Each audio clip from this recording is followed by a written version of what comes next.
Ya, baik, selamat datang kembali di channel Tanya Soal. Di video kali ini kita akan lanjutkan kembali pembahasan soal fisika.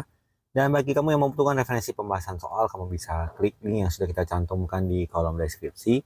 Dan terima kasih buat kamu yang sudah mensupport channel ini dengan cara like, subscribe, dan juga men-share informasi channel ini kepada teman-teman yang lain. Dan khususnya buat kamu yang sudah join dan bergabung di membership channel kita. Dengan bergabung di membership, kamu bisa mendapatkan akses ke video-video yang kita buat khusus untuk para member yang sudah bergabung di channel ini. Baik, kita bahas soal di video kali ini. Permukaan bumi menerima radiasi dari matahari pada siang yang terik dengan intensitas rata-rata sekitar 2,4 kW per meter kuadrat. Jika panjang gelombang radiasi matahari rata-rata adalah 6.600 angstrom, jumlah foton per second dari pancaran matahari yang mengenai bidang seluas 10 cm kuadrat secara tegak lurus adalah titik-titik, di mana H sama dengan 6,6 kali 10 pangkat minus 34 Joule per second. Di sini kita perhatikan bahwa keterangannya disebutkan bahwa nilai intensitasnya adalah 2,4 kilowatt per meter kuadrat. Tentunya ini kita ubah ke satuan watt, jadi kilowatt ke watt itu dikali 1000, kita peroleh jadinya 2400 watt per meter kuadrat. Yang kedua adalah panjang gelombangnya disebutkan bernilai 6.600 angstrom, itu kita ubah ke meter, jadi 6.600 kali 10 pangkat minus 10 meter. Kemudian yang berikutnya adalah luasnya, A sama dengan 10 cm kuadrat, jadi kita tuliskan ke satuan meter kuadrat, jadi kita bagi 10.000, jadi 10 kali 10 pangkat minus 4 atau 10 pangkat minus 3 meter kuadrat. Kemudian konstantanya hanya 6,6 kali 10 pangkat minus 34 Joule per second. Joule second maksudnya.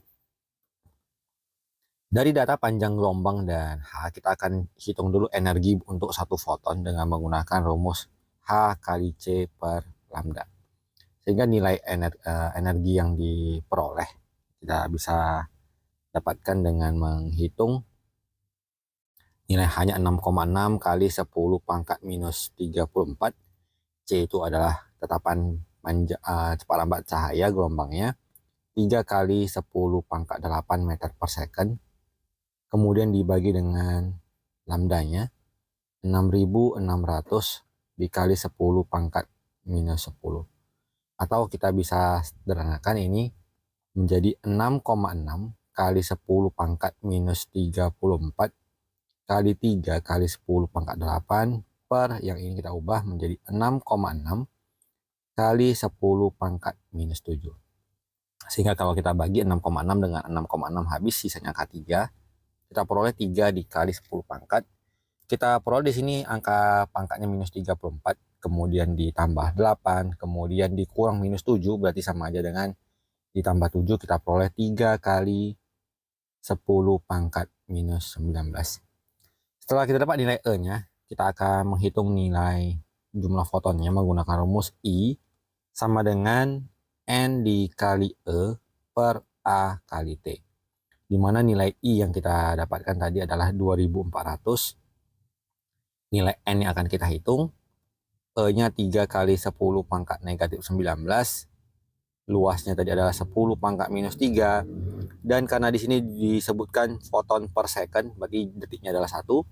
Kita kali silang, kita akan peroleh nilai N. Jadinya adalah 2400 kali 10 pangkat min 3 dibagi dengan 3 kali 10 pangkat negatif 19. Kita peroleh hasil adalah 8 dikali 10 pangkat 18. Sehingga kita pilih jawabannya adalah yang di option C. Kita lanjut ke soal berikut. Energi setiap foton yang terkandung dalam sinar hijau yang memiliki panjang gelombang 440 nanometer adalah titik-titik, di mana H 6,6 10 pangkat minus 34 Joule second dan C 3 kali 10 pangkat 8 meter per second. Kita gunakan rumusnya E sama dengan N kali H kali C per lambda. Dalam hal ini, untuk setiap foton berarti kita tuliskan N-nya sama dengan 1. Kemudian panjang gelombangnya adalah 440 nanometer. itu sama dengan 440 kali 10 pangkat minus 9 meter. Dan HC-nya adalah konstanta, langsung kita substitusikan ke persamaannya. 1 dikali 6,6 kali 10 pangkat minus 34 dikali 3 kali 10 pangkat 8 dibagi 440 kali 10 pangkat min 9. Kita hitung dulu angka depannya, 6,6 dikali 3 kemudian dibagi 440, kita peroleh 0,045 dikali, kita lanjutkan dengan perhitungan pangkatnya. Di awal kita peroleh minus 34 ditambah 8 dikurang minus 9, berarti ditambah 9. Kita peroleh kali 10 pangkat minus 17, yang mana kita bisa sederhanakan ini menjadi 4,5 kali 10 pangkat min 2 dikali 10 pangkat minus 17, maka kita peroleh hasilnya adalah 4,5 dikali 10 pangkat minus 19 dengan satuan joule. Maka kita dapatkan jawabannya di option D. Kita lanjut ke soal berikutnya. Foton dengan panjang gelombang 330 nanometer dijatuhkan pada permukaan logam yang mempunyai fungsi kerja 1,5 kali 10⁻⁹ joule. Jika H 6,6 kali 10⁻⁴ joule second besarnya titik-titik, maksimum fotoelektron dari logam tersebut adalah titik-titik. Kita tuliskan lambdanya sama dengan 330 nanometer. Itu berarti 330 kali 10 pangkat min 9 meter, atau bisa kita sederhanakan menjadi 3,3 kali 10 pangkat minus 7 meter. Kemudian kita akan substitusikan ke persamaan bahwa energi kinetik dari foton yang dipancarkan sama dengan energi dikurang fungsi kerjanya. Jadi kita gunakan rumus H kali C per lambda dikurang W0. Kita substitusikan nilai H-nya. 6,6 kali 10 pangkat minus 34, C-nya itu adalah 3 kali 10 pangkat 8 konstanta, dibagi dengan lambdanya 3,3 kali 10 pangkat minus 7, dikurang dengan fungsi kerjanya 1,5 kali 10 pangkat min 19. 6,6 dibagi 3,3 adalah 2. 2 dikali 3, 6.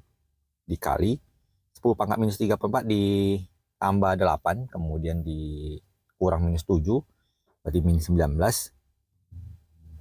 Dikurang 1,5 kali 10 pangkat min 19.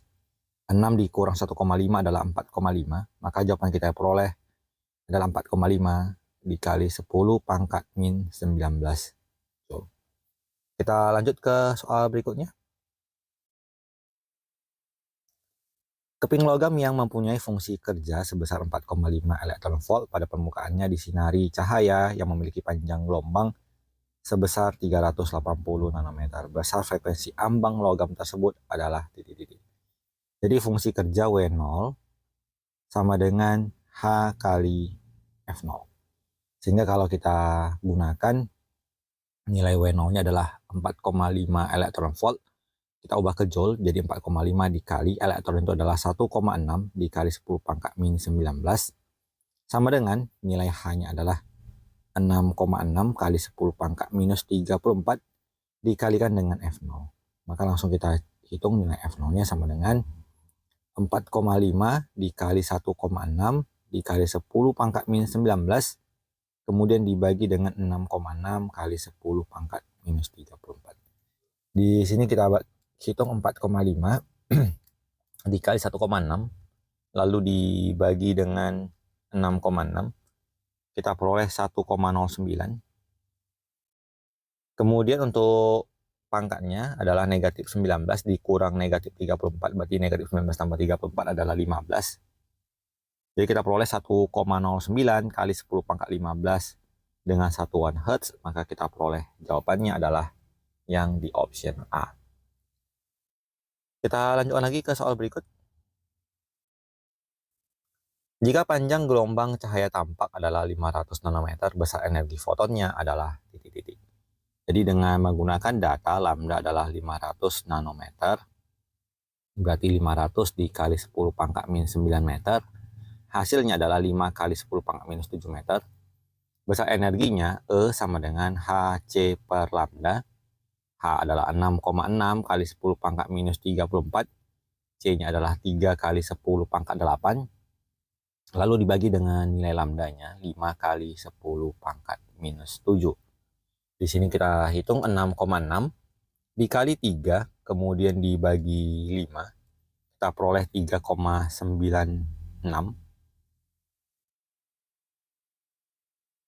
dikali 10 pangkat, kita peroleh negatif 3/4 ditambahkan dengan 8, kemudian dikurang minus 7. Jadinya negatif 19. Kalau kita perhatikan kebetulan memang tidak ada angka yang sesuai. Kita ambil saja yang paling mendekati, jawabannya adalah yang di option C. Kita cek kembali dulu, 6,6 dikali 3 dibagi 5. Ya, 3,96 berarti memang tidak ada yang persis sesuai. Kita ambil saja yang paling mendekati ya. Kita lanjut ke soal berikutnya. Ketika frekuensi cahaya F yang dijatuhkan pada permukaan keping logam lebih besar daripada frekuensi ambangnya, yang terjadi pada elektron adalah titik-titik. Jadi ketika kita berikan suatu cahaya dengan frekuensi yang lebih besar, itu artinya energinya lebih besar, karena energi itu dapat dirumuskan sebagai H kali F. Jadi apabila F-nya semakin besar, maka energinya semakin besar. Artinya dia bisa melampaui energi ambangnya, maka akan terjadi fotolistrik. Dengan energi yang dipancarkan, energi kinetiknya sama dengan selisih dari energi dikurangkan dengan fungsi kerja. Berarti HF dikurang HF0, bisa kita faktorkan keluar H-nya menjadi F dikurang F0. Maka kita pilih jawabannya adalah yang di option D. Kita lanjut ke soal berikut. Perhatikan pernyataan berikut. Yang pertama, mengurangi ketebalan logam. Kedua, menggunakan cahaya memiliki panjang gelombang lebih kecil.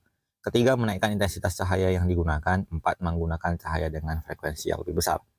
Agar terjadi pelepasan elektron dari permukaan logam yang dijatuhi foton, hal yang dapat dilakukan ditunjukkan pada nomor titik-titik. Jadi kita menghendaki supaya terjadinya pelepasan foton, pelepasan elektron, kita gunakan dengan energi yang lebih besar. Karena energi itu memiliki dua rumus, yaitu HF dan juga E sama dengan HC per lambda. Maka untuk frekuensi yang kita lakukan adalah memperbesar frekuensi, sementara untuk lambda adalah kita perkecil panjang gelombangnya. Maka kita pilih panjang gelombang yang lebih kecil dan juga frekuensi yang lebih besar. Jadi jawabannya adalah di option nomor 2 dan nomor 4. Kita pilih jawabannya di option D. Kita lanjut ke soal berikutnya. Salah satu hal yang memengaruhi banyaknya elektron yang terlepas dari katode jika dijatuhi foton pada permukaan logam adalah titik-titik. Jadi kita gunakan rumusnya adalah energi kinetik sama dengan E dikurangkan dengan W0. Jadi salah satu yang mempengaruhi adalah besarnya fungsi kerja. Jadi kalau fungsi kerjanya dilampaui, baru kita bisa menentukan atau Nah,